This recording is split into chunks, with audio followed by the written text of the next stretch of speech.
नमस्कार, आप देख रहे हैं इलाहाबाद एक्सप्रेस न्यूज़। मैं हूं इसरार अहमद। आइए आपको ले चलते हैं आज की सबसे खास खबरों की ओर, जिनका आपको बड़ी बेसब्री के साथ इंतजार है। धन्यवाद देना चाहता हूं कि इस बार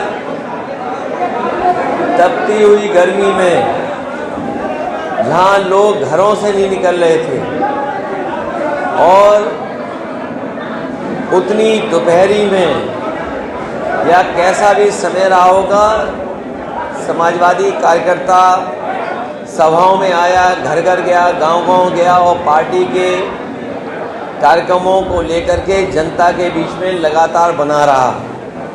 मैं एक एक समाजवादी कार्यकर्ता, नेता, संगठन के पदाधिकारियों को बहुत बहुत धन्यवाद देना चाहता हूं और उनको बधाई देना चाहता हूं कि पूरे उत्तर प्रदेश में उन्होंने ऐतिहासिक जीत दिलाई है।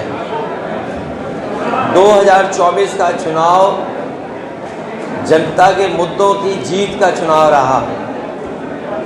मैं जनता को विशेष बधाई इसलिए भी देता हूं कि उन्होंने संविधान बचाने के लिए जो मतदान किया था, जो संविधान बचाने के लिए घरों से निकल कर के मतदाता आए, मैं उनको भी धन्यवाद और आभार प्रकट करता हूं।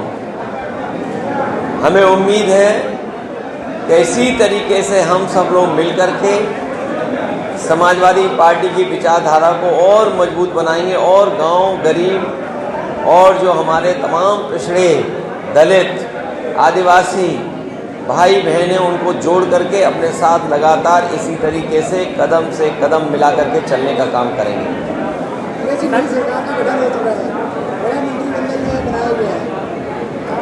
केवल 2024 तारीख बदली है, साल बदला है, बाकी तो सब कुछ पुराना दिखाई दे रहा है।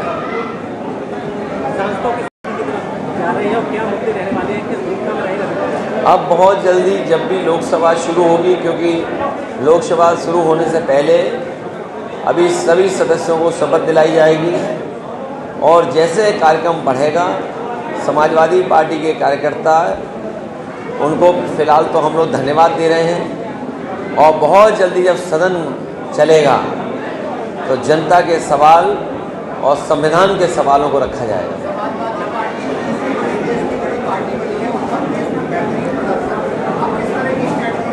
मैं अपने कार्यकर्ता नेताओं को बधाई देता हूं कि बहुत दिनों बाद ये ऐतिहासिक जीत, और ऐसी जीत कि जिसने देश में समाजवादी पार्टी को तीसरे नंबर पर पहुंचा दिया है। जहां तीसरे नंबर पर समाजवादी पार्टी पहुंची है, वहीं जिम्मेदारी भी समाजवादियों की बड़ी है। जो सिद्धांत डॉक्टर राम मनोहर लोहिया जी ने दिया, जिन सिद्धांतों को लेकर के बाबा साहब भीमराव अम्बेडकर जी ने लगातार जीवन भर काम किया, नेताजी ने जो संघर्ष किया, उस रास्ते पे हम सब लोग चलेंगे और कोशिश रहेगी कि समाजवादी पार्टी उत्तर प्रदेश में इसी तरीके से और मजबूत बनी रहे।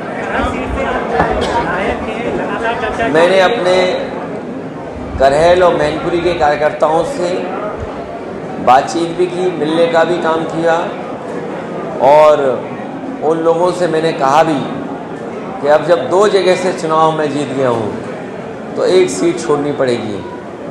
तो बहुत जल्दी मैं विधानसभा में अपना जो हमें सीट छोड़नी है उसकी जानकारी दे रही।